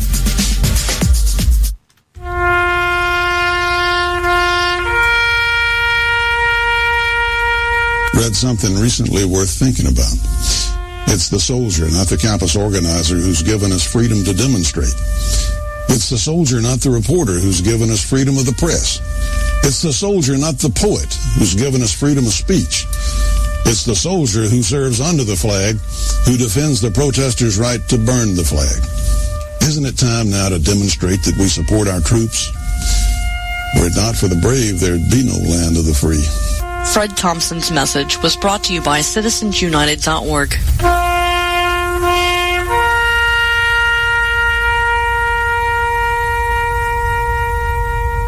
Attention taxpayers. If you've received a notice from the IRS or state, do not ignore it. It's also a big mistake to try and handle your tax problem on your own. If you owe back taxes, it's a fact that the government has the power to take everything you own, including your home, business, wages, savings, and your freedom. But here's the good news. There's a special toll-free tax hotline set up especially for you. This tax hotline will tell you about new programs that are geared to help you dramatically settle, reduce, or eliminate what you owe. But you have to call now. Take down this number or put it in your cell phone. But call 866-761-0959. 1-866-761-0959. When you call, you get free information on how you can reduce or eliminate back taxes, including penalties and interest. You can also be helped if you have unfiled returns, a tax lien, wage garnishment, bank levy, or if you've been entered into a payment plan but can't make the payments. Don't make the big mistake in thinking you can ignore or handle your tax problem on your own. You can stop the collection process immediately. Call this special tax hotline today for free info at 1-866-761-0959. That's 1-866-761-0959. 1-866-761-0959.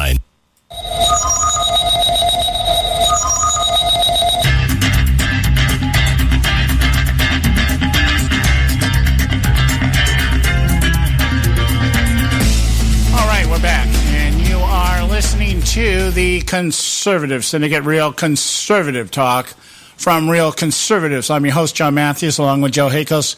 And, you know, let me sum this up here, I guess, with the time that we have left here.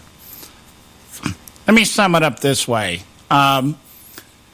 We know that there has to be something going on here. And I'll tell you why something has to be going on here. Whenever the left, en masse, groups and comes out trying to discount, distract, or deflect from something, it's almost a sure bet. It's almost a sure bet that what the accusation is actually true. Now, and whenever, particularly when people like the Clintons get caught, what do? What you try to do is you try to render, the damage control is to try to render something useless, and you try to do it by either deflecting, talking about something else. Let's talk about Donald Trump's tax returns. Okay, the Clintons are sitting here. They released their tax returns. Okay, we find out that most of the money that they donated to charities was actually donated back to their own foundation.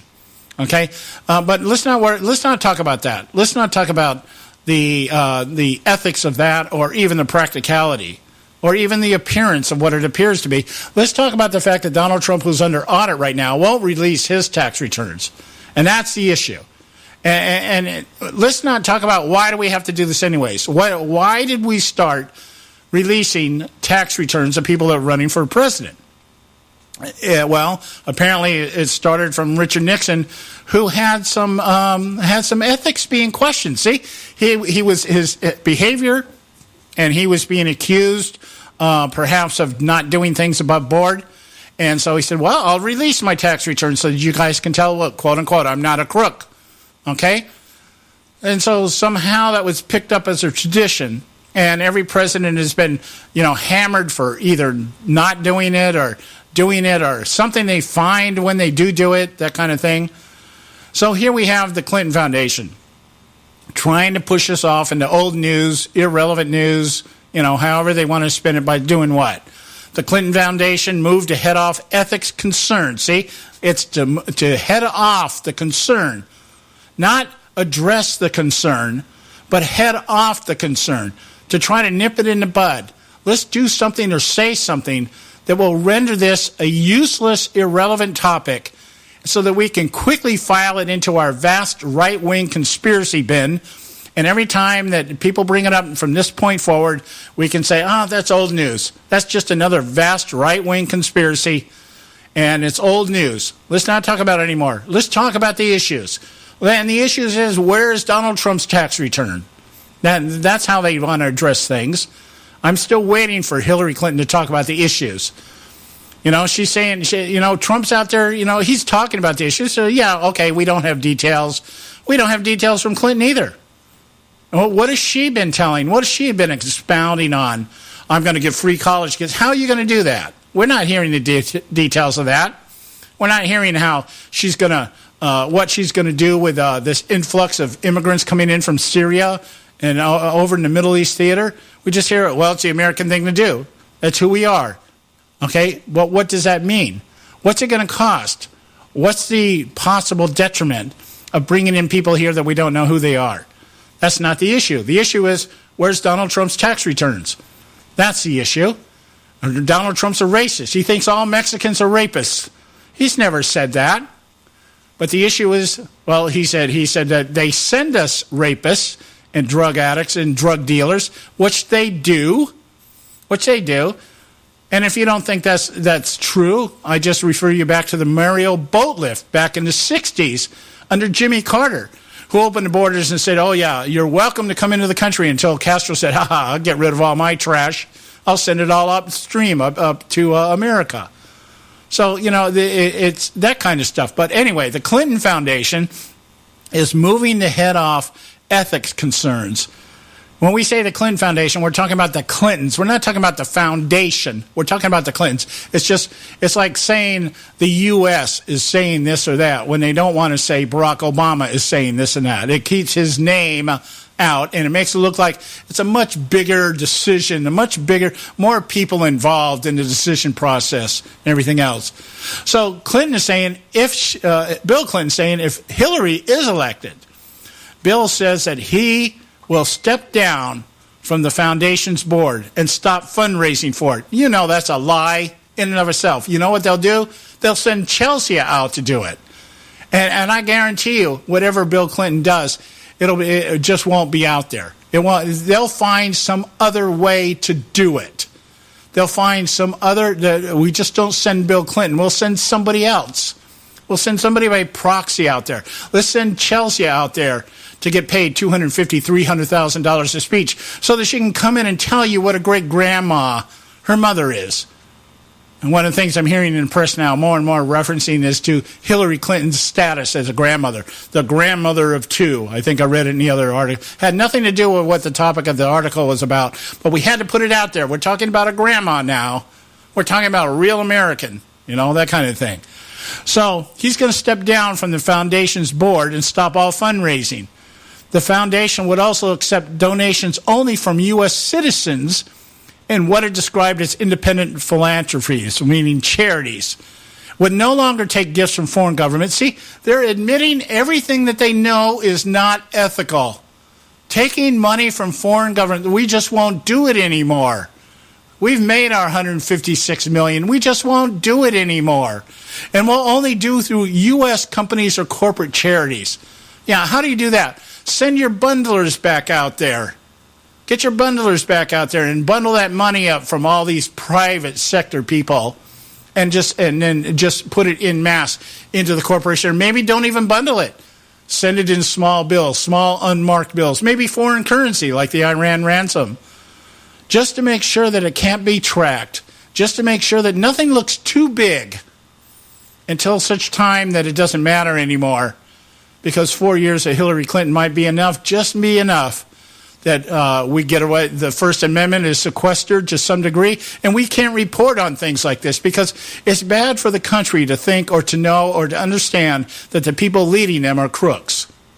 We can't allow that. That's not who we are as Americans. We're all ethical. And just because our leaders are not doesn't mean that we really have to know what our leaders are doing. All right, guys, we're done for the night. We'll be back on Friday. Tomorrow we'll be playing an archive show. I have a meeting I have to go to. Joe has a meeting he has to go to. But we'll be back on Friday with Bob Cardoso from Robert Cardoso Live. And we'll finish up this topic. And we're going to talk about globalism versus nationalism. We love you guys. Thank you for listening to us.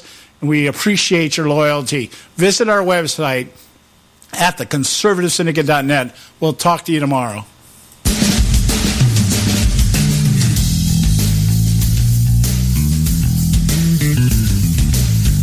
Thanks for tuning in to this edition of the Conservative Syndicate, the nationally acclaimed, globally syndicated, politically incorrect talk show that seeks to tear down the imaginary wall of separation between church and state.